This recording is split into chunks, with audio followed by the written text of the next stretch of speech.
Thanks for checking out the Sit.Feel.Heal podcast.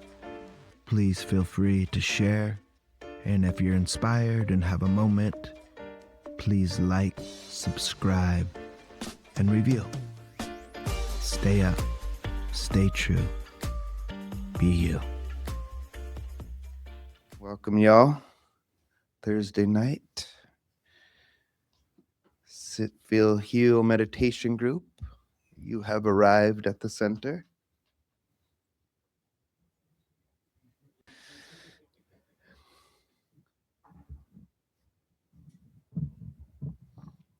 First group back from retreat a couple weeks ago. I'm actually really stoked to be here tonight and offer some reflection and do some practice with y'all. It is one of those evenings that I just feel like practice is what's on the menu. But of course, I like to talk, so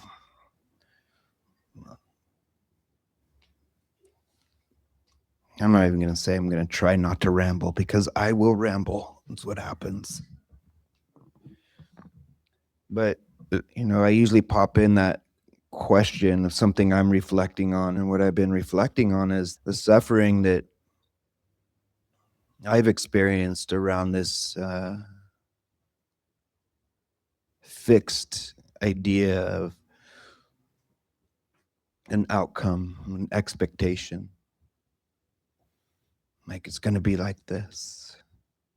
Anybody experience that ever? Yeah. Sometimes it works out, yeah. What a setup for the gift of disappointment. But I've also noticed that when I can let go of that fixed view or just that expectation, sometimes we put a lot of work into things and it's like, damn.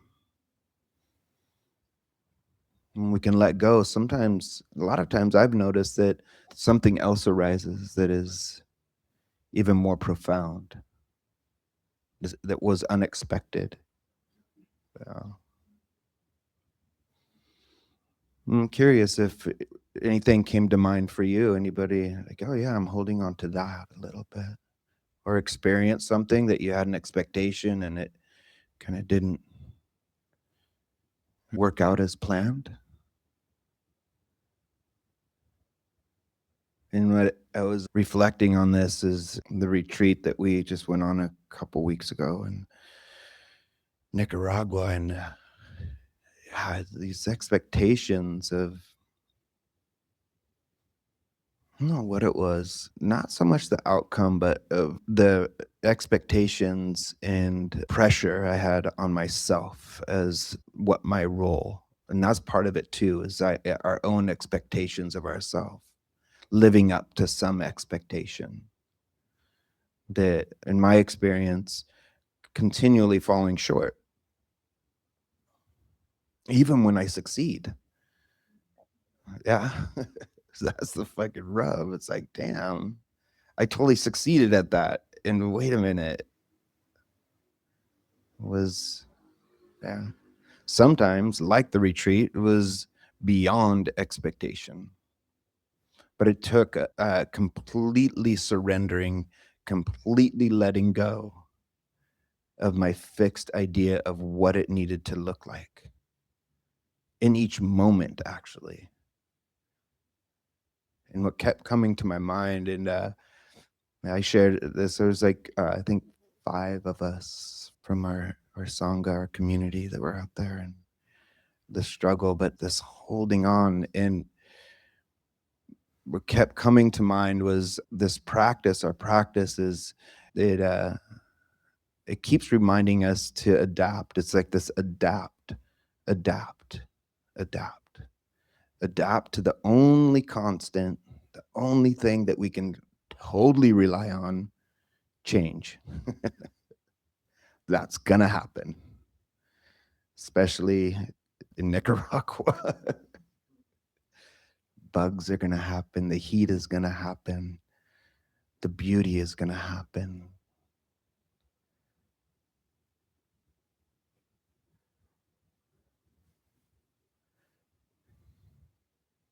Forgot what I was saying. But they adapt to the only constant change. And then the, I don't know if it's just this, still this little punker in me, still this old punker. It's like, and destroy.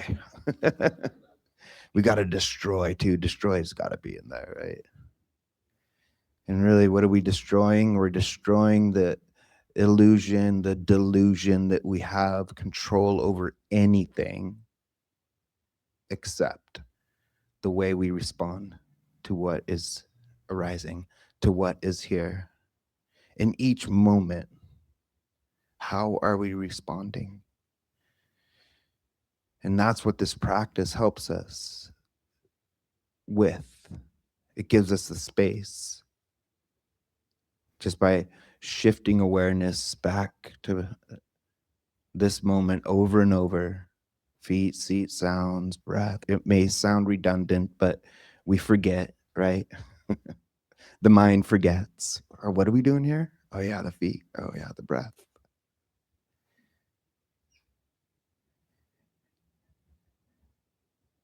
And in this space, this presence that is cultivated from our practice, we can clearly see how we're holding on, how we're pushing away, and how that is creating more suffering. That we're creating suffering to the pain that is happening, the discomfort, because that's inevitable. It's pain and discomfort is inevitable. Our suffering around the pain, the discomfort is optional. Not in a, it's all good.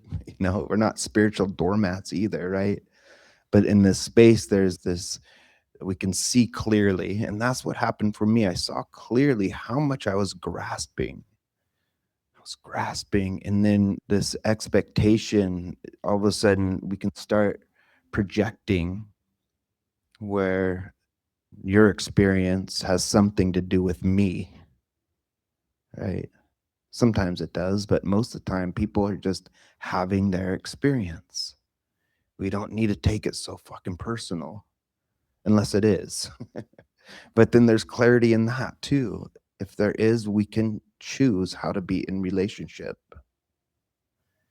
And it only can be seen, it only can be found in that spaciousness of presence, that space between stimulus and response.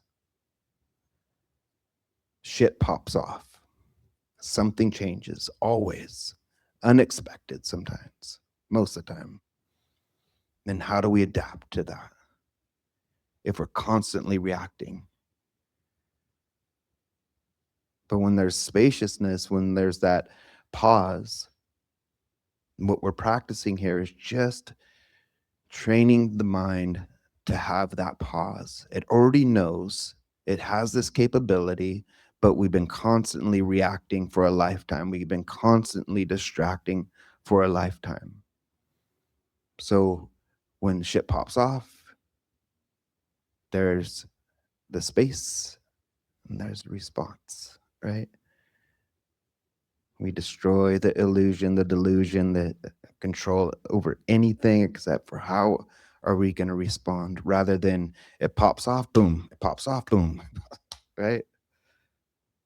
So you can even like this feet, seat, sounds, breath. Okay, what?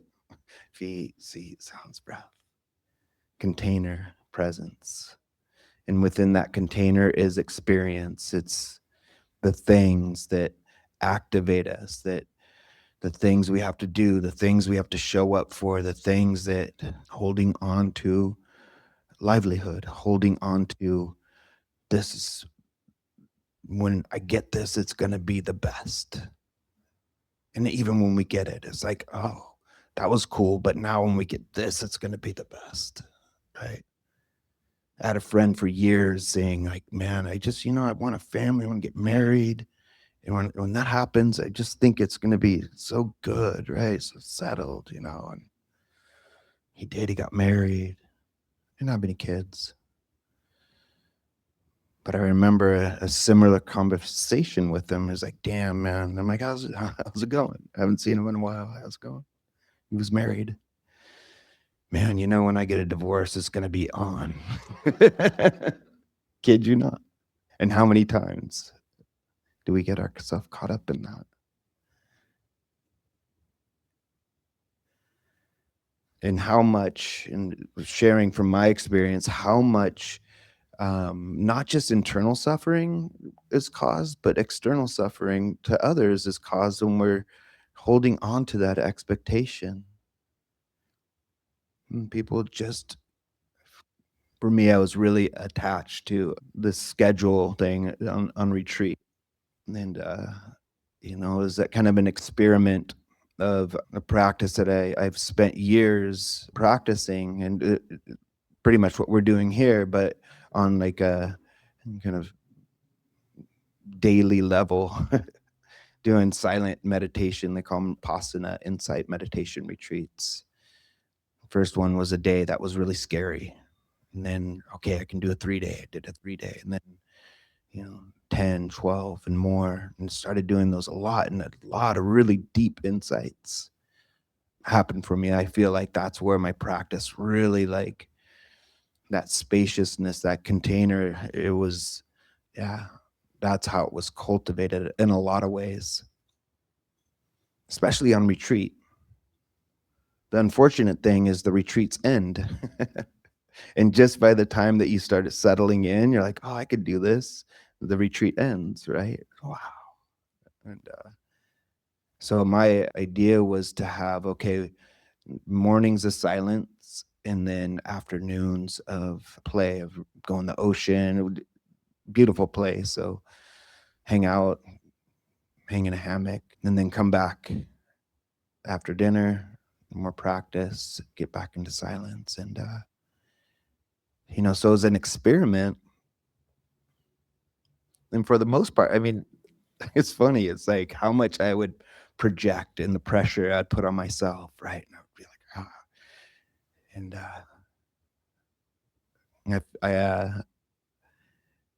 I can hold it together pretty good, but my partner, my wife, she gets the barks, So I felt myself doing that, and I felt this whole like, wait a minute, it's not going how, and just like, yeah, this discomfort in this forcing of something, because it was important to me. And why was it important to me? And not, I think some of it was like I still have that conditioning of perfection, but mostly it's like I for the folks at the retreat, I want, it's like it was all out of compassion, but then it's codependency, and I'm in a loop, right? That's how we go.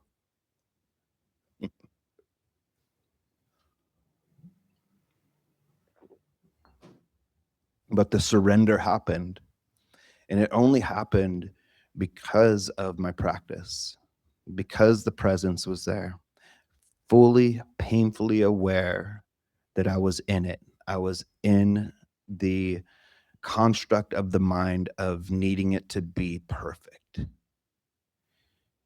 And the other thing I saw was super trippy was that part of me that showed up to all those retreats in the past that I just shared my experience a little bit with y'all, that would show up to these retreats and just connect and just like go deep into practice and playful and just kind of go with the flow kind of thing. So there's these two parts showing up, and I could see them clearly, clearly.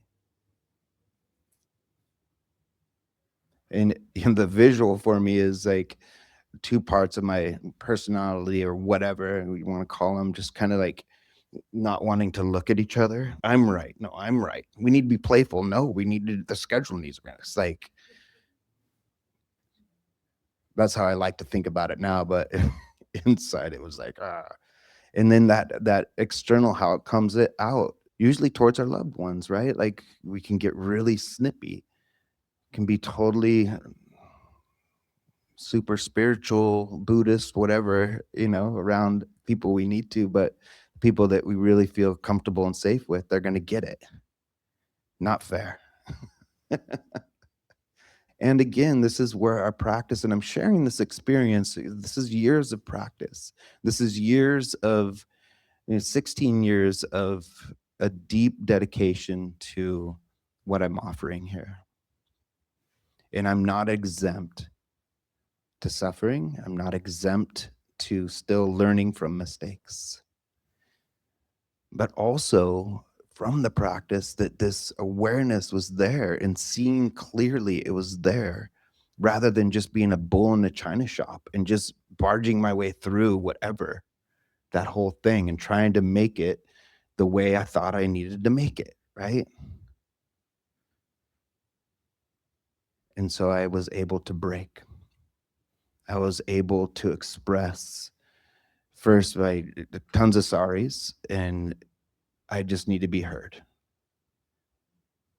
And the breaking looked like tears, and it looked like letting it be voiced, everything, whatever going inside was going on, of I'm a failure, I'm not good at this, I can't do this. Anybody relate to any of those kind of stories? Yeah. And how many years, how much of my life did I spend not listening to that and not wanting to, be that vulnerable. And when that was able to happen, it was like, okay, and went into the ocean and just let the ocean hold me. And that's when, I had the image of that younger, playful self just scooching over, turning towards the rigid adult one that needed the schedule to be and everybody to act accordingly. Come over and goes, cool, right?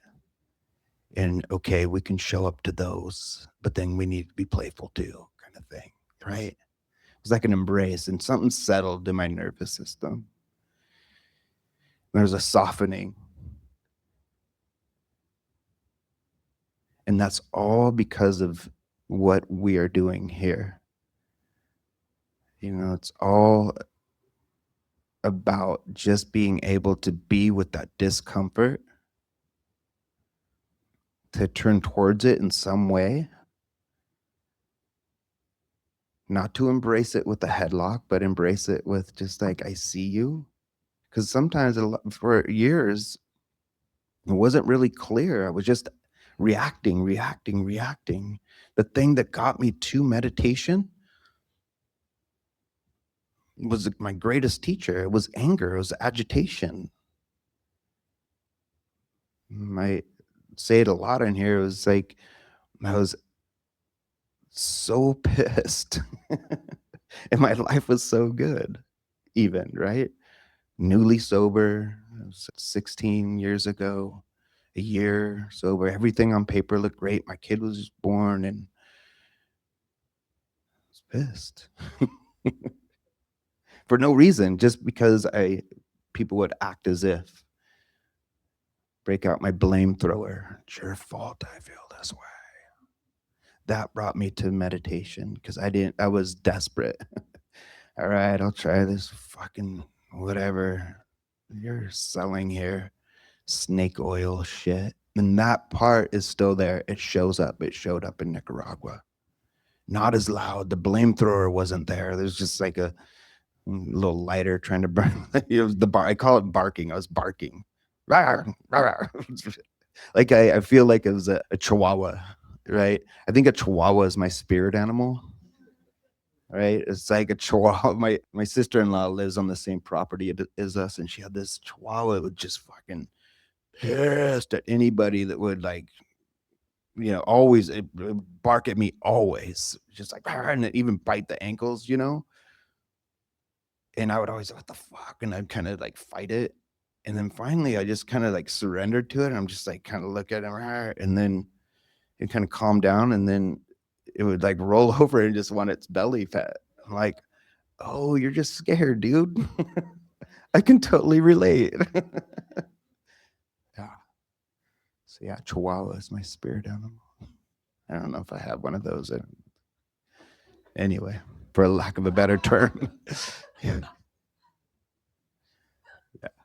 Yeah. Yeah. I think I paused on that just because that, it's like kind of yeah, it's not spirit animal kind of thing. It's sacred to traditions, native traditions and different traditions. And to me, to be joking like that I have one or not, it's not something I practice. So I don't want to, yeah. If I, yeah, don't want to cause harm. That's why I paused. But I do feel like a chihuahua a lot of time. Yeah. So within that is that expectation, letting go, softening, and just showing up, adapting to what is arising, what is here, what is present. And I was sharing a story, a friend, that one of our community members of something got stolen from them, and it was angry. Fuck yeah, anger, right? But this community member's a sweetheart. And it's like, I don't want to be angry. It's like thinking of all the ways of not to be angry. And it's like, be angry. Fucking totally okay to be angry. It's valid. Valid. How are we responding to the anger? Right? We don't dismiss the anger. Anger's here, anger's present. So whatever is arising, can we be curious about it? If there's not curiosity, can we just give it space to be here, just to live? Because everything that lives has to die, right? So if we're holding on to it, pushing it away, or trying to, yeah. So we allow what is arising, be curious about it, and we can respond in a skillful, compassionate way. And I feel like that is the practice in itself. Learning to sit with what is, to sit, to be with what is arising, especially the discomfort, especially the discomfort. Because when we can, and when there's space enough for the discomfort, there's also space for joy. There's space for the unexpected, the things that, yeah, that we didn't know was possible, right? And that's kind of what I experienced on this retreat, that I didn't know how powerful that could be. And it wasn't because I had a fucking perfect schedule and everybody went to every fucking thing. It was because we just showed up for each other over and over, for ourselves over and over. It was because we took care of ourselves when we needed to take care of ourselves. Is because we were able to express when it was painful. We were able to ask if there was a need to help with any discomfort, inner or outer, right? And we can normalize each other's experience by sharing, yeah, everybody's dealing with bugs on the retreat. That was a big issue. There's bugs, yeah. My wife is terrified of any this smaller, the more terrifying thing that flies. Good thing the crabs didn't have wings, because those things are everywhere. But at one point, and she's freaks out on that, but we're in our room, and she's like, oh my God. I'm like, holy fuck, what? Is there a fucking howler monkey in here? And there was a crab in her suitcase. She got pissed that we're there. Like, it was fucking the crab's suitcase. But we share in these kind of stories. We're all suffering. We all are experiencing discomfort. And then when we can share that, we can all, whether we're here in Nicaragua or wherever, we can share in the joy, the happiness, the beauty that is all around us. So it's not just about the suffering we experience. I know we talk a lot about that because we suffer, but it's also about appreciating the joy, the happiness. And that's where the playful part of this retreat for me was coming in, is can we also play together? Can That's where can it integrate into who we are, not just the experience that we had. Because that experience is going to be 2 weeks ago, then it's going to be a month ago, then it's going to be a year ago. But when we can reflect, when we can slow down and even just, yeah, think about whatever connection. And that's what this practice helps us do, to reflect in that, to really know that it's not about the experience. It's about us experiencing that we are the experience. I don't know if that makes any sense, but we are the experience.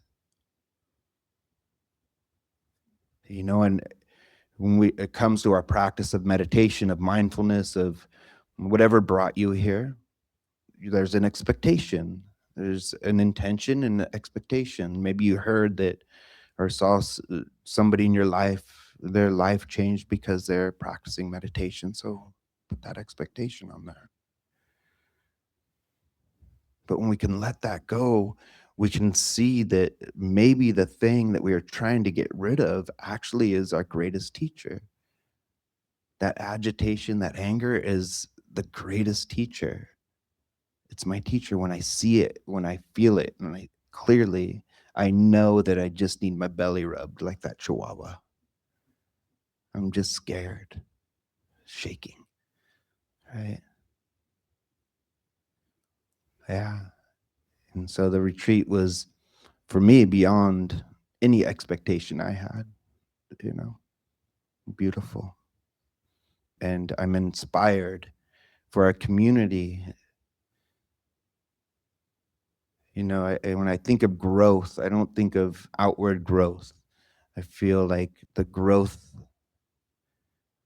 that we experienced on retreat and we experience here is like to go deeper into understanding, to go deeper into a wise, I don't like using wise, but skillful, compassionate relationship with ourselves and what arises. Uh,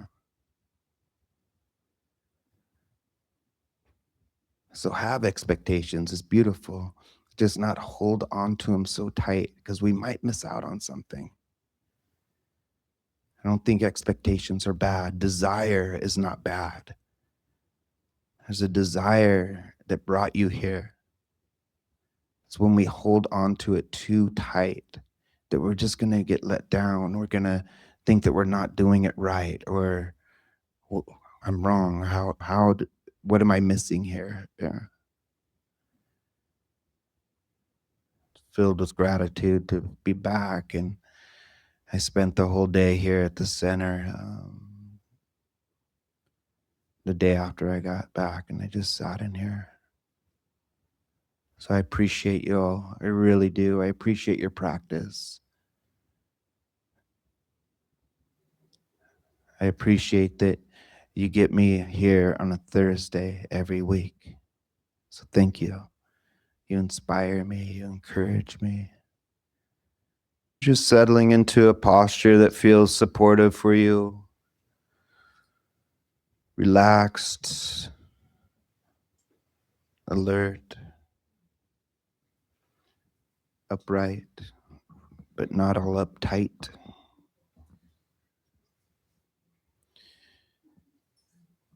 And, here, I'm always encourage trusting within your own knowing of what you might need right now.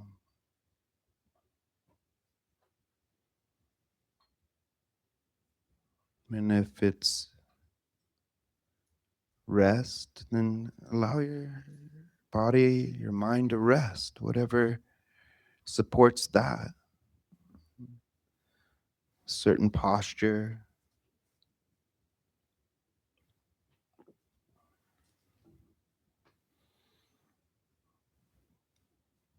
If there's some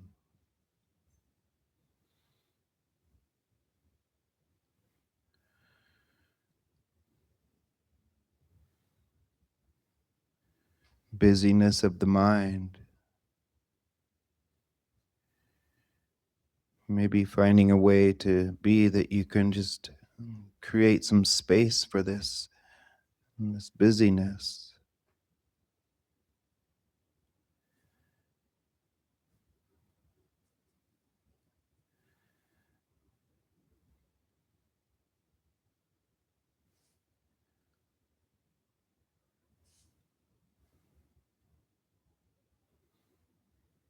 You can even soften any grip, any fixed view or idea of what this might look like, this practice.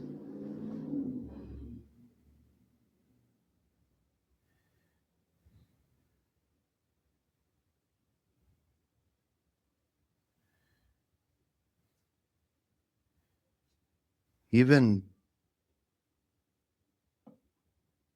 down to letting go of that word or that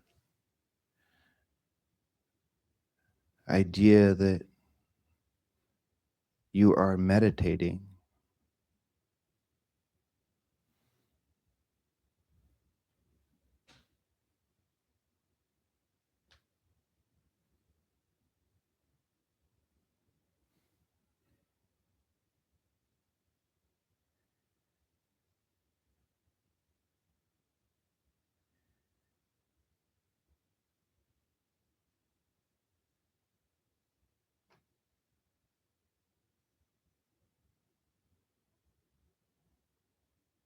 Maybe just a shift in noticing what's present in this moment.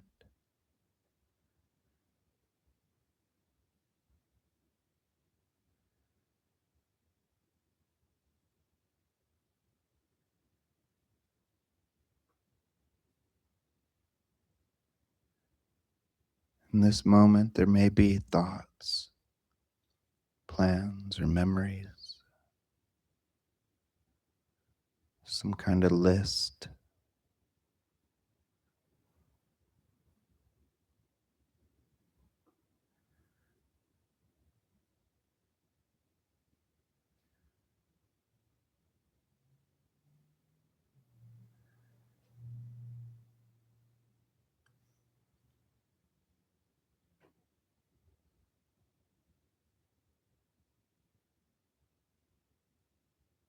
And we don't have to not do that, like not think,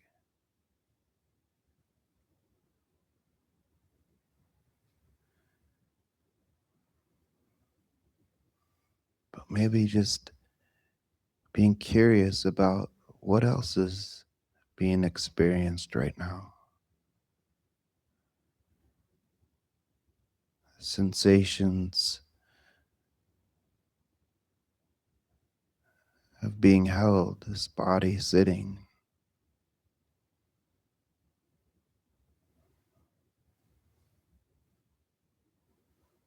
And there can be some comfort or discomfort. And we notice that the mind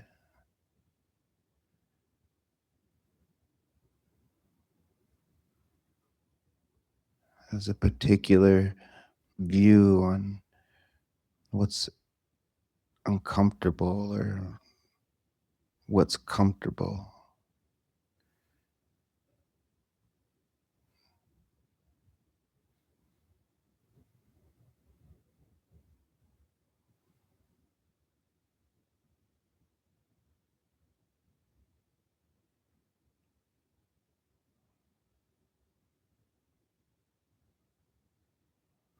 Are we even trying to meditate this discomfort away? Or can we just soften, name it?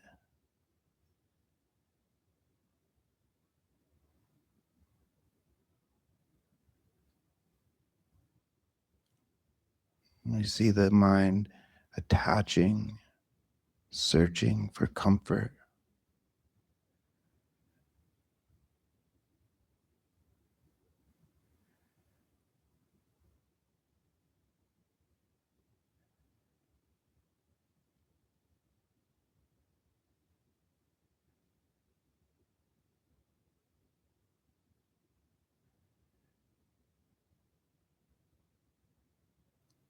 Or maybe the body's just resting, the body's being held.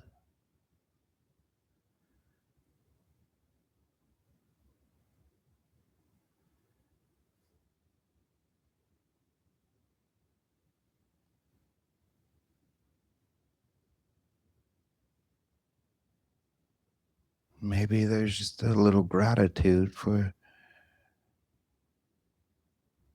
being able to just be held right now. There's no doing needed. This is the experience of sitting.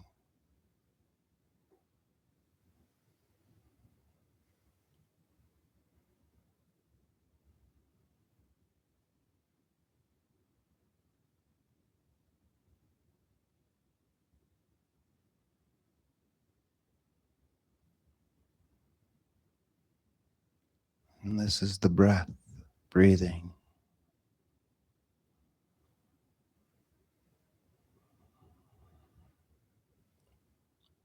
No need to change the way you're breathing. Just allow, notice.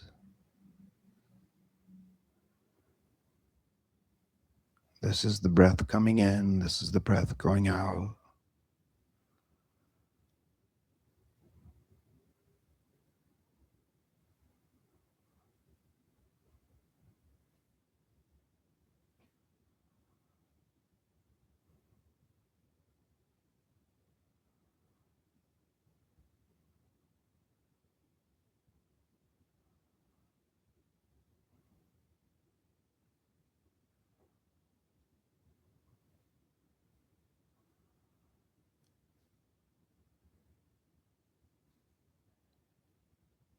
And we forget, the mind forgets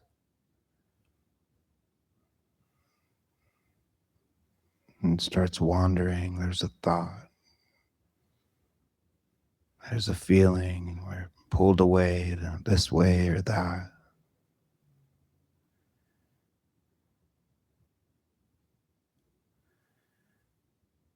The moment you notice that is the moment of remembering, the moment of practice, the moment that you get to soften and gently invite the mind back to the breath, back to the feet or the seat, and gentle invitation that can rest.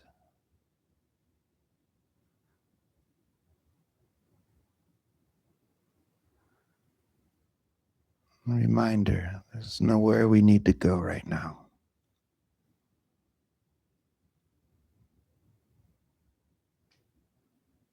In this moment, there's nothing you need to do.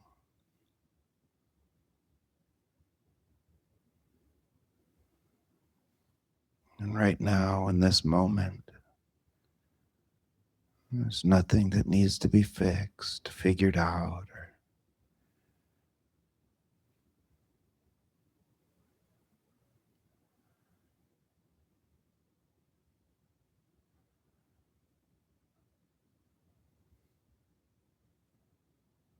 no better you that you need to be or become.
And maybe the mind rests.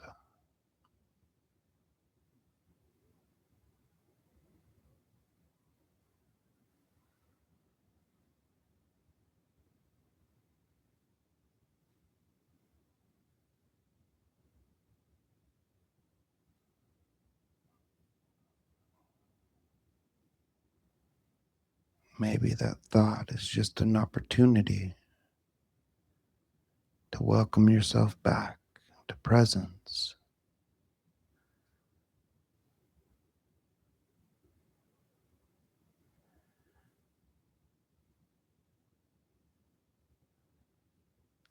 This place, this moment where we can see clearly,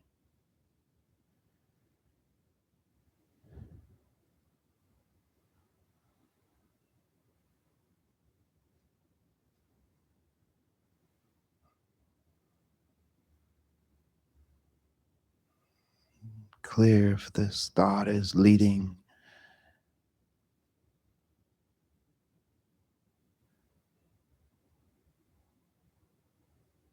to anything skillful, or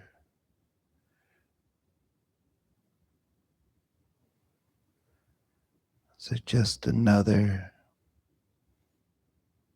story that keeps being played out.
And in this way, we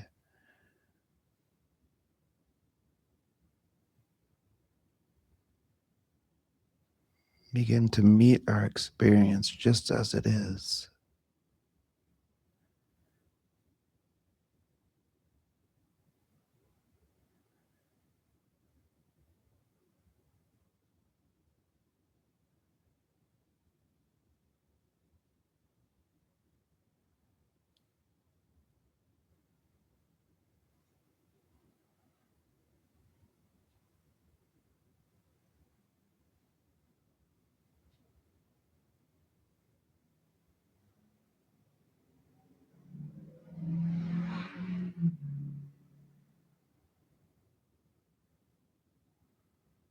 We can sit with the discomfort,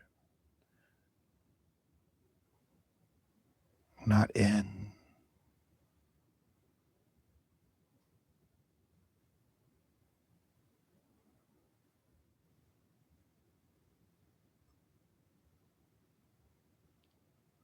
We can be with the joy, the comfort, without grasping.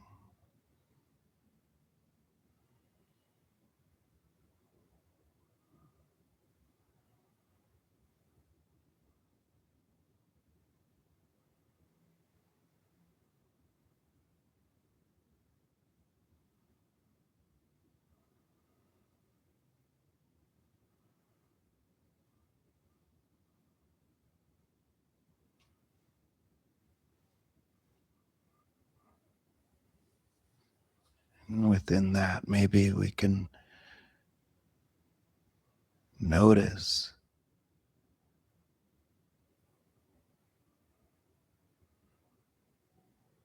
the mundane, the unexpected,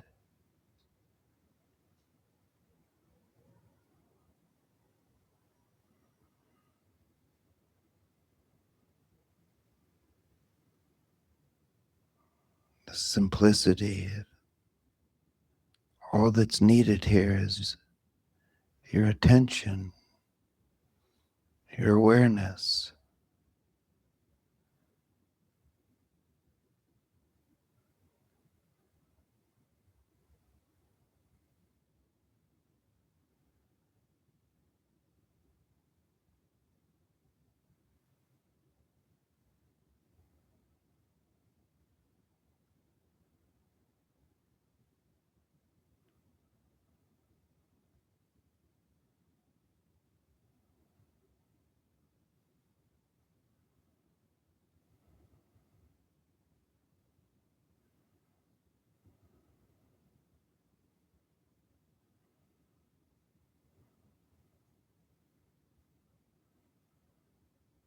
On our spiritual journey, we can try on a lot of things.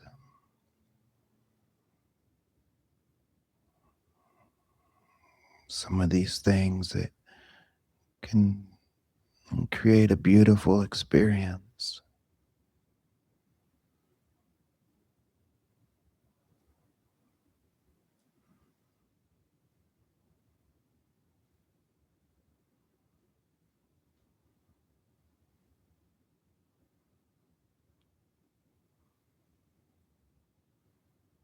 Then when you're not doing or we're not doing that thing, we can find ourselves grasping for an experience, an expectation. Here, we can be with experience.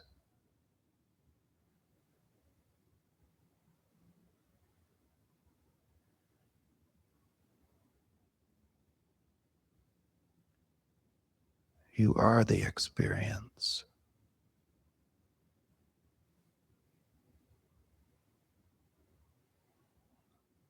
And all that goodness, all the work that you've done, you do, is all right here in this moment, right now.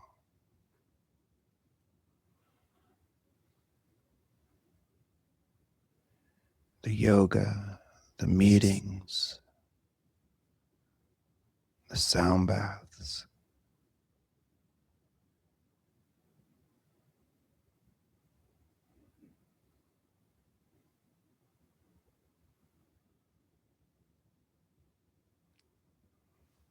It's in this breath.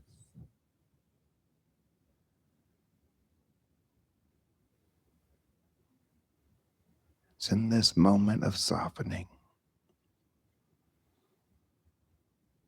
It's on this return.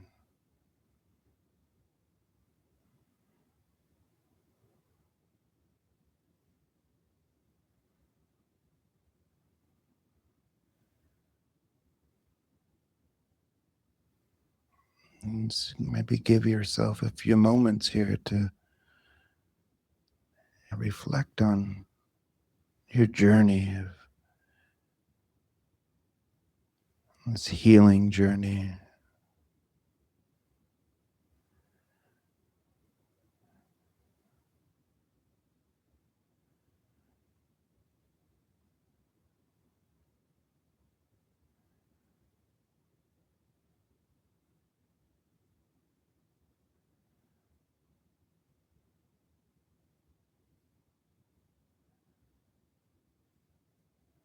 Things that have felt supportive, a retreat, a group, a conversation.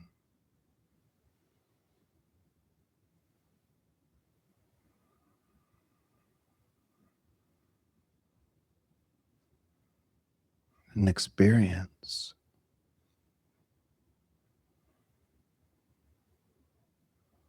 Notice what that feels like in the heart. It's here.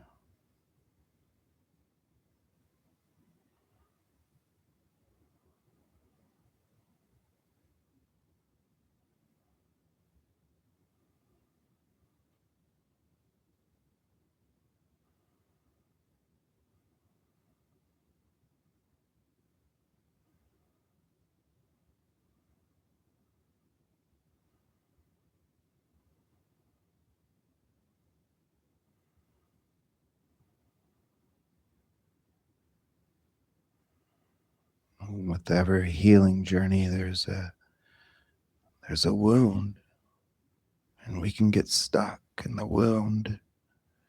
But here, right now, maybe you can just sit with the wounded part, the part that experienced even that just is longing for your attention, your validation, the kindness, the compassion that is right here. As we sit with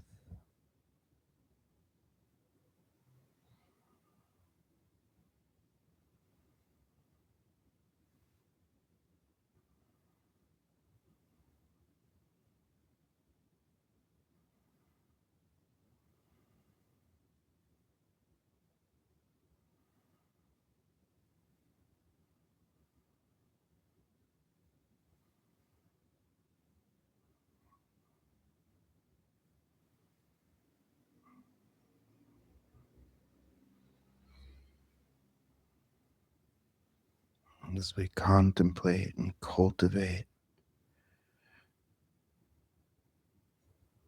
everything that you've been searching for is right here.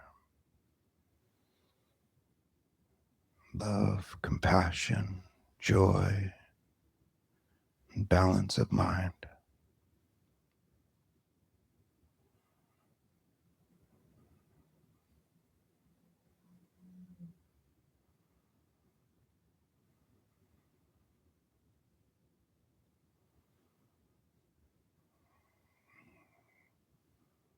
And as we shift, transition, just taking a moment to give yourself some appreciation in any way. Maybe just a gentle thank you in your mind for showing up, a hand on the heart, a rub on the back of the neck. Any way you can show yourself some gratitude for continuing to show up for yourself, even when it hurts, even when it's confusing.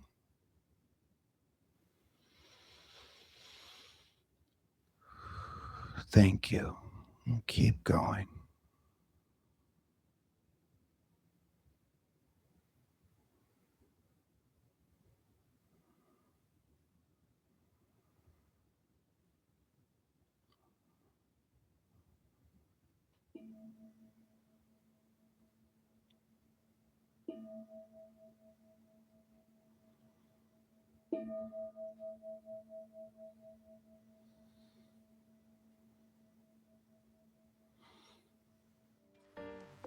Thank you for checking out Sit.Feel.Heal. These live recordings are recorded at the Sit.Feel.Heal Meditation Center, 907 River Street, Santa Cruz, California.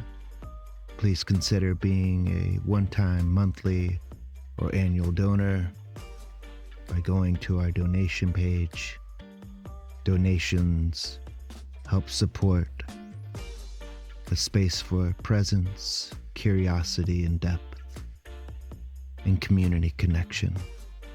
The Sit.Feel.Heal Meditation Center is a nonprofit organization.